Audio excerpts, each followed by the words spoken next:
Prezados, nós começamos agora a nossa aula sobre farmacologia do sistema nervoso autônomo, na qual nós vamos trabalhar um pouco mais sobre os fármacos colinérgicos. O que seria isso, né?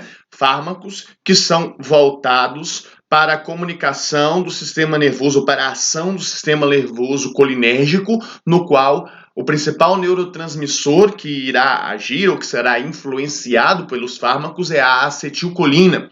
Então, nós vamos entender hoje, né, ou retomar um pouco as questões da fisiologia associadas à acetilcolina e entender como que os fármacos que atuam por essa via poderão influenciar, seja na concentração de acetilcolina na fenda sináptica, ou um aumento da concentração, ou uma redução da concentração de acetilcolina, né? Ou então uma interação com os receptores, promovendo um antagonismo ou um agonismo em relação aos receptores da acetilcolina, o que poderá influenciar, modular a ação desse neurotransmissor.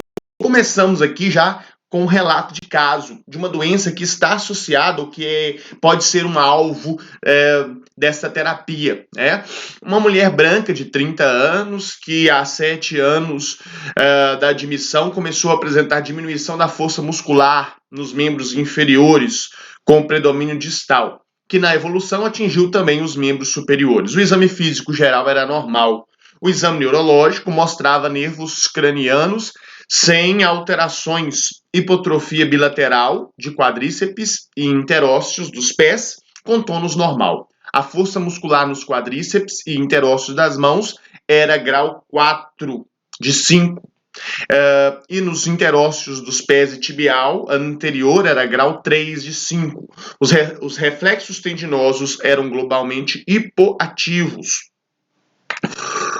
O restante do exame neurológico era normal. A dosagem sérica de anticorpos antirreceptores de acetilcolina foi de 1,14 nanomol por litro, no qual o valor de referência deve ser menor que 0,8 nanomol por litro. O teste de estimulação repetitiva do nervo fibular mostrou decremento de 25% do potencial de ação e 12% após a estimulação do nervo ulnar, sendo normal aos nervos facial, acessório e musculocutâneo. Foi iniciado o tratamento com piridostigmina, havendo melhora da força muscular. Então, discutindo globalmente esse relato de caso sobre a miastenia graves, nós percebemos que a paciente tinha como principal sinal e sintoma a relação da redução da força muscular.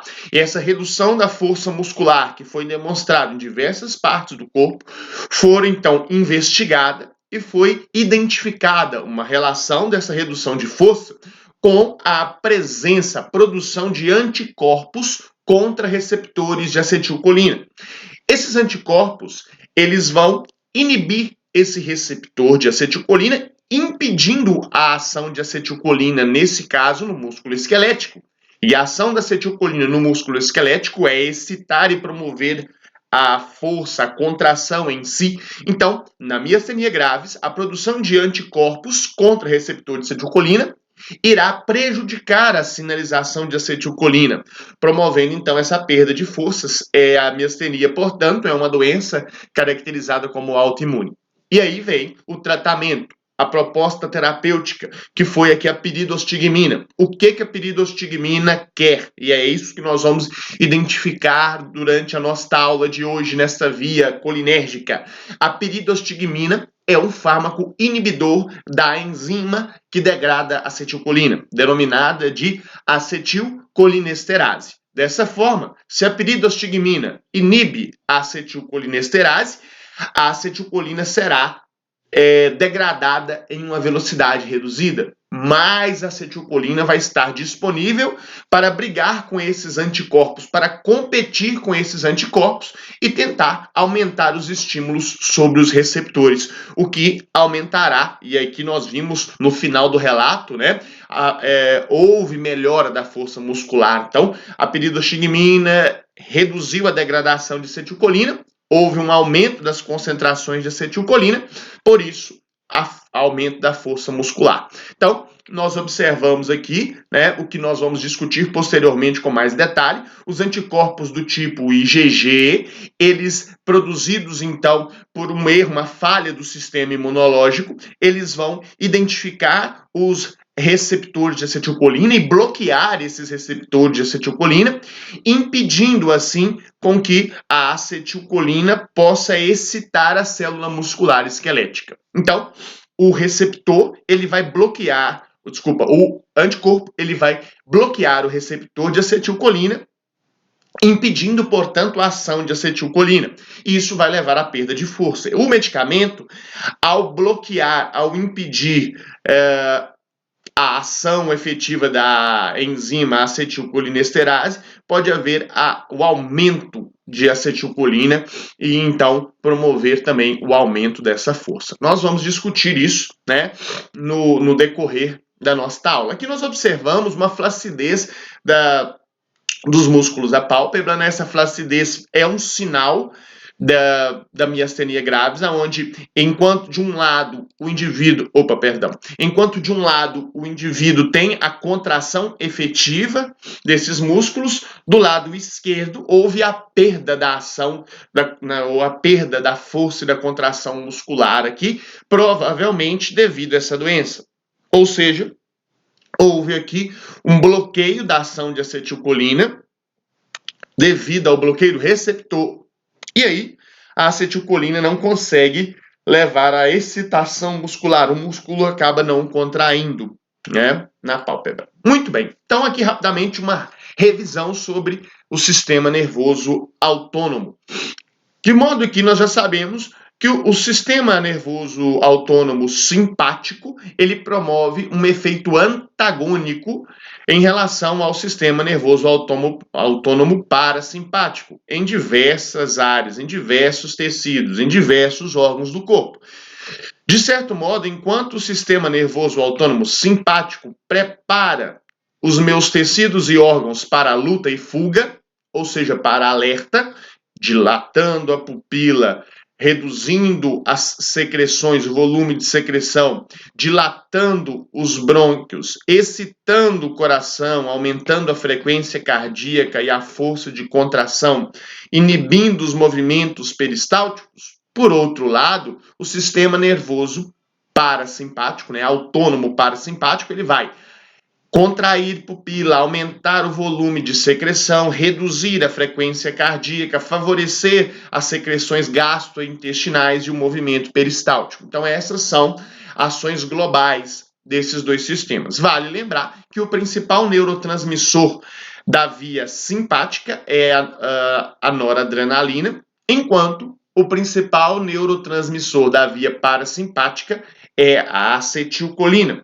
Então, é a via parasimpática que nós vamos mais destacar hoje, porque nós vamos entender um pouco mais das interações ou das ações medicamentosas que envolvem a acetilcolina aqui na periferia. Então, os medicamentos colinérgicos e anticolinérgicos, né, nós vamos ver que eles podem ter uma ação no cérebro, na via do sistema nervoso central, e a ação de acetilcolina no sistema nervoso central está relacionada com a melhoria da cognição, algumas questões de comportamento. Nas junções neuromusculares, como nós já vimos no relato de caso, onde a acetilcolina, ao ligar em receptores nicotínicos, ela vai excitar a contração do músculo estriado esquelético, além de uma diversidade de tecidos e órgãos, como coração, olhos, pulmões, trato gastrointestinal, trato gastro ou geniturinário. Então, a acetilcolina tem uma ação efetiva em todas essas áreas e os medicamentos colinérgicos, os fármacos colinérgicos, eles poderão influenciar nessa ação de acetilcolina nesses locais. Então, nós já discutimos aqui, né, um pouco mais sobre a ligação e a produção da acetilcolina e as possibilidades de ligação e de metabolismo aqui dessa molécula. A acetilcolina é produzida nos neurônios pré-sinápticos colinérgicos, na qual ela é formada pela junção de acetil-CoA e a molécula de colina. Então, colina mais acetil-CoA forma, portanto, a acetilcolina. A acetilcolina, após a fusão da vesícula, ela é liberada na fenda sináptica, onde, dependendo do tecido, dependendo do local onde ela é liberada, ela poderá ligar a receptores muscarínicos, que vão de M1 a M5, ou em receptores nicotínicos. Isso faz toda a diferença, uma vez que, se a acetilcolina liga em alguns tipos de receptores, ela poderá ter efeito excitatório ou efeito inibitório. Tá? Então, esses receptores muscarínicos, todos eles são do tipo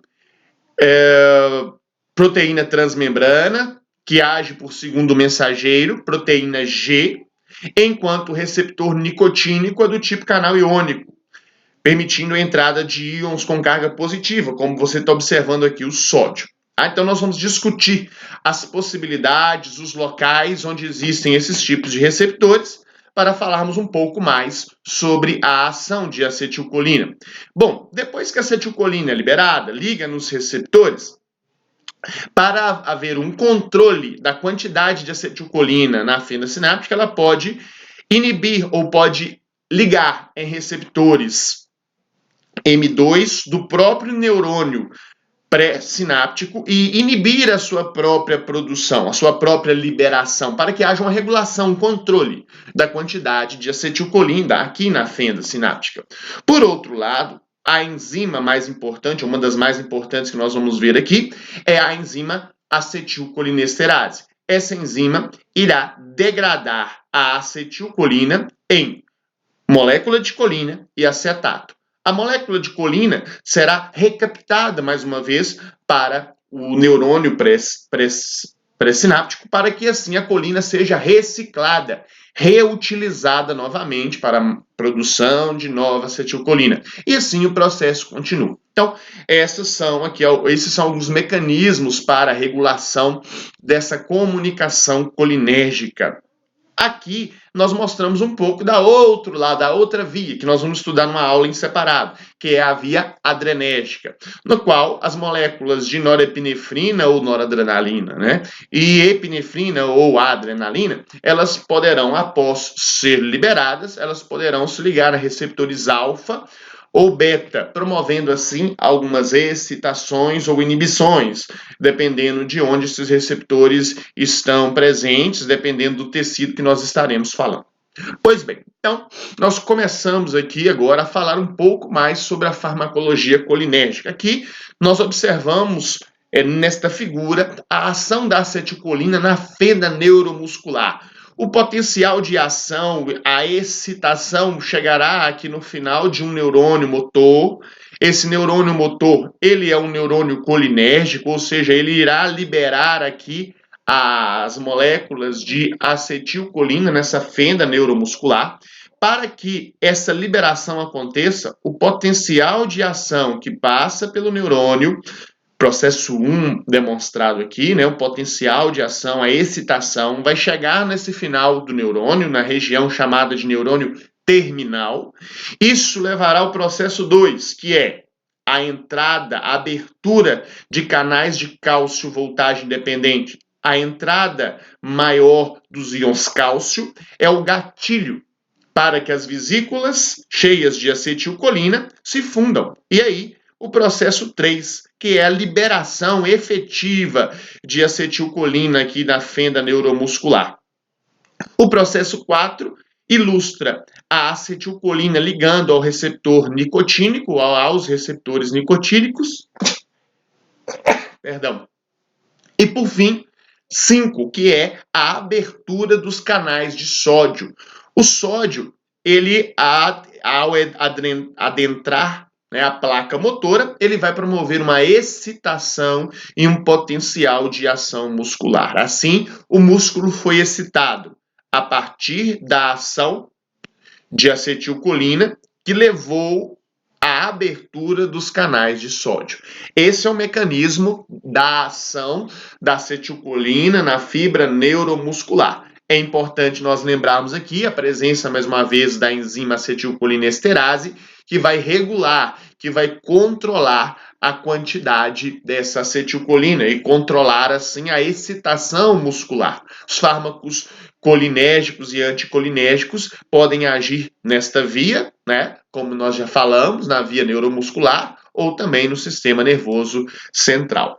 Nós vamos ver um pouco isso. Então, aqui, nós falamos um pouco da ação da acetilcolina. A acetilcolina, por sua vez, tem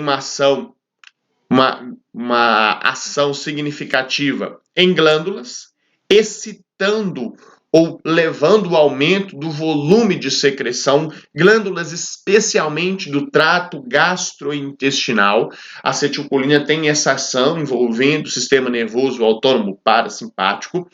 A acetilcolina, que excita também, na maioria das vezes, os músculos lisos, também nesse trato gastrointestinal, né, como o sistema entérico, nós vamos ver isso, enquanto a noradrenalina ela inibe, a acetilcolina ela excita. E nós temos a ação da acetilcolina também nos gânglios, ou seja, na passagem do estímulo de um neurônio pré-ganglionar para um neurônio pós-ganglionar. Isso tanto na via simpática quanto na via parasimpática, ou seja, a ação ganglionar da acetilcolina, ela é geral.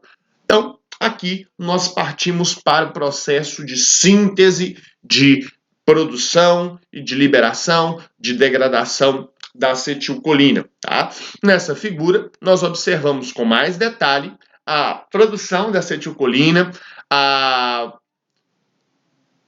captação, né, da acetilcolina aqui para a vesícula e a liberação dessa molécula. Então, a molécula de colina, ela é recaptada, como nós já falamos, ela é trazida de volta para dentro do neurônio pré-sináptico, onde aqui dentro, colina irá se ligar à molécula de acetil-CoA pela ação da enzima colina-acetiltransferase. Após a junção de colina com acetil-CoA, nós temos, portanto, a formação da acetilcolina. Bom, mas para ser liberada, a acetilcolina deve ser trazida para dentro da vesícula. Então, nós temos aqui, né, uma proteína de transporte que transporta a acetilcolina para o interior da vesícula. Quando vier, mais uma vez, o potencial de ação levará à abertura dos canais de cálcio, e isso promoverá a fusão da vesícula e a liberação de acetilcolina. Como nós já dissemos, né, a acetilcolina, então, ela tem diversos ligantes. Ela pode ligar receptores muscarínicos, que podem ser excitatórios ou inibitórios, e ela pode ligar a receptores nicotínicos, especialmente no músculo, né, onde os receptores nicotínicos têm efeito excitatório. A acetilcolina também ela pode regular sua própria produção e ela pode ser degradada pela enzima acetilcolinesterase. Então, são nesses mecanismos, desde a síntese de acetilcolina até sua degradação, que os fármacos podem agir. Aqui nós já vemos alguns exemplos, né, dos fármacos hemicolínicos que podem inibir a recaptação de colina. Outros fármacos, como o Vesamicol, ele pode inibir a entrada da acetilcolina na vesícula. A toxina botulínica, que inibe a liberação de acetilcolina e pode diminuir a excitação e a contração muscular em alguns locais.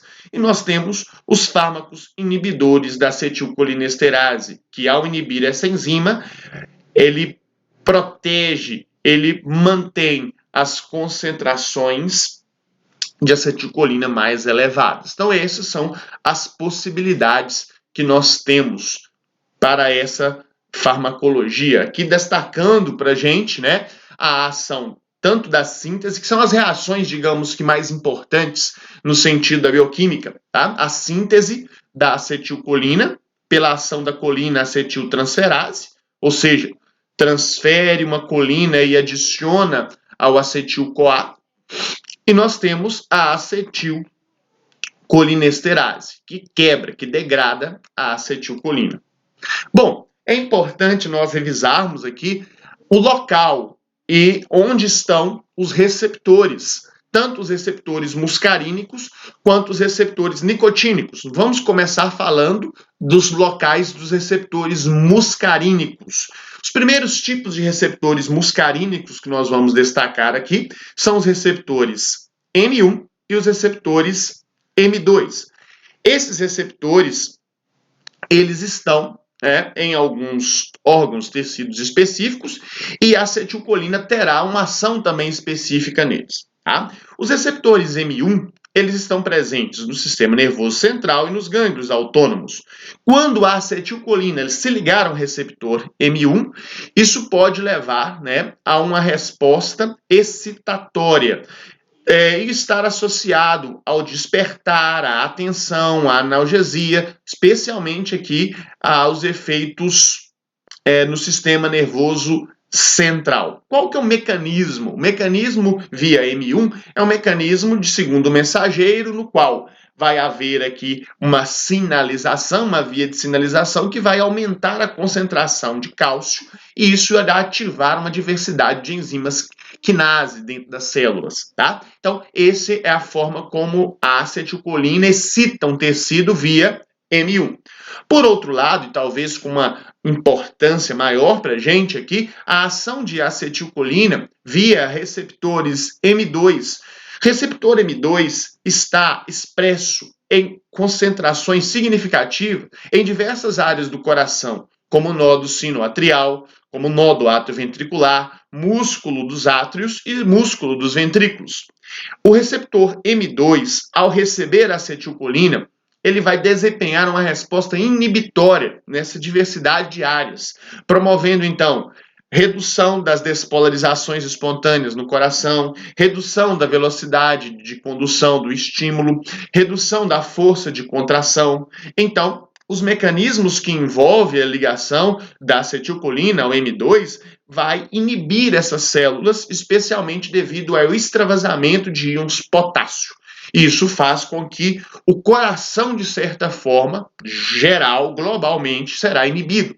Seja inibido em termos de frequência cardíaca, seja inibido em termos de força de contração. É o que a acetilcolina faz no coração. Além disso, nós podemos exemplificar a acetilcolina nesses receptores M2 cardíacos dessa forma. Observe só. Acetilcolina chega por via parasimpática, liga nos receptores M2 cardíacos, por exemplo, aqui no nódo sinusal, que é aquele nódo que dita o ritmo cardíaco, e a acetilcolina, após estimular a proteína G ou levar a produção de proteína G inibitória, levará ao extravasamento de íons potássio. Assim, essa região do nódo sinoatrial ou nódo sinusal ficará hiperpolarizada, ou seja, mais difícil de chegar a um potencial de ação. Isso fará com que essa região estimule ou leve potenciais de ação com uma menor frequência. Tá? Isso irá reduzir a frequência cardíaca do indivíduo. Bom, nós temos outros receptores muscarínicos, M3, M4, M5. Esses receptores podem ter uma diversidade de mecanismos, e aqui nós destacamos o M3 e o M5, todos eles são receptores que levam a resposta excitatória, semelhante ao M1, enquanto o M4, que está no sistema nervoso central, ele tem uma resposta inibitória, semelhante a M2. Isso nós podemos ver na prática em alguns mecanismos. Mas vale a pena lembrarmos que a maioria dos fármacos estarão relacionados aos receptores M2 no coração, alguns nos músculos lisos, como envolvido no trato gastrointestinal, que é o M3, e alguns associados a M1 ou outras variedades no sistema nervoso central. Pois bem, então aqui a gente vê um pouco mais sobre como esse receptor M2 e M3 podem agir de formas antagônicas. Nós já vimos que enquanto M2 promove a inibição, a hiperpolarização das células, o receptor M3 pode favorecer, aumentar as concentrações de cálcio, e isso promoverá a contração muscular. E aqui nós vimos, então, um pouco da forma também sistêmica, né, da ação de acetilcolina, onde ela vai, via M3, estimular contração e secreções, via M2, ela vai inibir a excitabilidade cardíaca. Então, são alguns parâmetros, algumas ações da acetilcolina. Os receptores nicotínicos, eles já estão em menor quantidade, menor diversidade, digamos assim. A função mais importante dos receptores nicotínicos envolve o receptor NM, que está expresso no músculo esquelético, na placa motora, onde os receptores NM, ao serem excitados pela acetilcolina, eles vão abrir canais de sódio e isso poderá excitar o músculo esquelético. Então, os receptores nicotínicos do tipo NM excitam e aumentam a contração no músculo esquelético, enquanto os receptores nicotínicos NN, eles estão presentes no sistema nervoso central, medula da glândula suprarrenal e gânglios autônomos. Essa ação também poderá promover uma série de excitações nesses tecidos. Aqui, portanto, descrevemos com mais detalhes, né, a liberação da acetilcolina, ligação da acetilcolina com os receptores nicotínicos, onde ela promoverá a excitação do músculo esquelético. Bom, então aqui um pouco dessa figura dos receptores NM, especialmente com a sua estrutura tridimensional, são 5 domínios proteicos, sendo que 2 deles, os domínios alfa, são os domínios onde tem o sítio de ligação para a acetilcolina. Ou seja, quando 2 moléculas de acetilcolina se ligarem aqui, ó, nos receptores alfa, e aqui alfa também, na verdade nos domínios alfa, né, nos seus receptores, essa proteína inteira irá se modificar, ela é uma proteína do tipo canal iônico, e essa proteína, esse receptor do tipo canal iônico, irá aumentar a condutância ao sódio, ou seja, ela passará a permitir maior entrada de sódio no músculo esquelético. Aqui nós podemos ver o receptor de acetilcolina olhado, né, de uma forma superior, como se estivéssemos olhando de cima, para o poro da proteína. Então, nós vemos aqui os 5 domínios, sendo que os domínios alfa têm sítio de ligação para acetilcolina, e como eu acabei de dizer, quando as acetilcolinas ligarem uma aqui e outra aqui, esse poro irá permitir maior passagem de sódio. É isso que vai mandar mais sódio para o interior do músculo, e isso promoverá, né, a geração de um potencial de ação e a excitação muscular, esquelética. É o que nós estamos vendo na prática aqui. Essa interação de acetilcolina com esses receptores nicotínicos do músculo esquelético é uma interação dinâmica, ou seja, estamos aqui com receptor fechado, receptor para acetilcolina que não está permitindo muitos íons passarem, não. Mas, de repente, né, uma acetilcolina em maior concentração ligou aqui em um desses sítios. Porém, uma acetilcolina apenas ligada nesse receptor não é suficiente para aumentar essa condutância. É necessário que 2 acetilcolinas liguem no receptor para que daqui a um tempo esse receptor então mude o seu comportamento e a comporta se abre para maior entrada de íon sódio. Assim, o músculo esquelético estará, de certa forma, permitindo maior passagem de sódio, o músculo estará mais excitado. É importante perceber que essa ligação, essa interação com a acetilcolina, ela pode ser, claro, dinâmica e irreversível. Veja, uma acetilcolina liga, mas ao mesmo tempo que essa única se ligou, ela também pode se desligar e voltar ao estado inicial. Ou enquanto que 2 acetilcolinas ligam, mas ao invés de permanecer algum tempo ligada, ela pode retornar aqui ao passo anterior e não permitir a abertura do receptor para a entrada de sódio. Então, tudo isso é muito dinâmico. E o que vai interferir nesse estágio do receptor? A concentração, a disponibilidade de acetilcolina na fenda sináptica, para que haja, então, né, ou uma maior ou uma menor abertura dessas comportas para o sódio. Então, Em relação à degradação, nós já falamos que o mais importante para a degradação é entender a ação dessa enzima aqui demonstrada, que é a acetilcolinesterase. A acetilcolinesterase degrada a acetilcolina em acetato mais colina. O acetato pode ser reutilizado por outras células, enquanto a colina, como está mostrado aqui, esta mesma colina produzida poderá ser recaptada para o interior de um neurônio pré-sináptico. Então, a acetilcolina, ela tem uma ação rápida, repetida, né? Enquanto ela estiver aqui na fenda sináptica, sua degradação é necessária para manter o equilíbrio das concentrações e a enzima, a principal enzima que vai trabalhar aqui nessa degradação é a acetilcolinesterase. E por isso, esta enzima, acetilcolinesterase, passa a ser um alvo para os medicamentos, tá? Que são chamados, assim como nós vimos no relato de caso, lá no início da aula, fármacos inibidores da acetilcolinesterase. Então, aqui nós vemos um efeito claro, né, da excitação muscular promovida pela acetilcolina, como nós já vimos, quando a acetilcolina ligar e abrir os canais de sódio, haverá um potencial de ação neuromuscular. Esse potencial de ação promoverá extravasamento de cálcio, que está armazenado no músculo esquelético do retículo sarcoplasmático para o citosol, e este cálcio é quem promoverá aqui a junção de miosina com actina.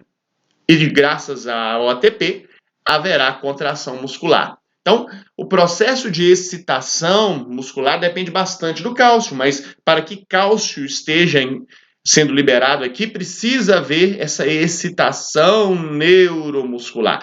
E essa excitação neuromuscular depende de acetilcolina. É por isso que nós vimos no relato de caso inicial que se a acetilcolina não excita, o músculo não irá contrair de forma significativa. Pois bem, e aí nós vemos um pouco já dos efeitos farmacológicos, né? Alguns desses efeitos farmacológicos. De certa forma, destacar aqui alguns fármacos que podem ser agonistas e antagonistas dos receptores. Como nós vimos anteriormente, a acetilcolina no coração, ela tem um efeito inibitório, ou seja, a acetilcolina no coração, ela vai inibir a velocidade de condução, inibir um pouco, diminuir a frequência cardíaca e diminuir a força de contração, ok? É o que nós estamos vendo aqui, ó. A acetilcolina, se ligar nos receptores M2, ela vai promover uma redução do tempo de potencial de ação e ela vai fazer com que o coração contraia menos. Entretanto, alguns fármacos, perceba aqui a atropina, alguns fármacos podem ser antagonistas dos receptores M2 da acetilcolina no coração. Então, a atropina, ao inibir esse receptor, ao ser um antagonista do receptor M2, ela vai tirar o efeito, diminuir o efeito de acetilcolina. Então, se a acetilcolina diminui a frequência cardíaca, diminui a força de contração, e a atropina está impedindo esse efeito inibidor de acetilcolina, o que vai acontecer com o coração? Vai haver um favorecimento da via adrenérgica, da via simpática. E o coração vai passar a contrair mais, com uma força maior. Então, cuidado com essa relação aqui, que ela é contrária mesmo, né? Como nós vemos aqui, que a acetilcolina inibe, a atropina está tirando o efeito inibitório de acetilcolina. E aí o coração está contraindo com uma força maior e com uma contração também mais intensa e com a frequência mais elevada.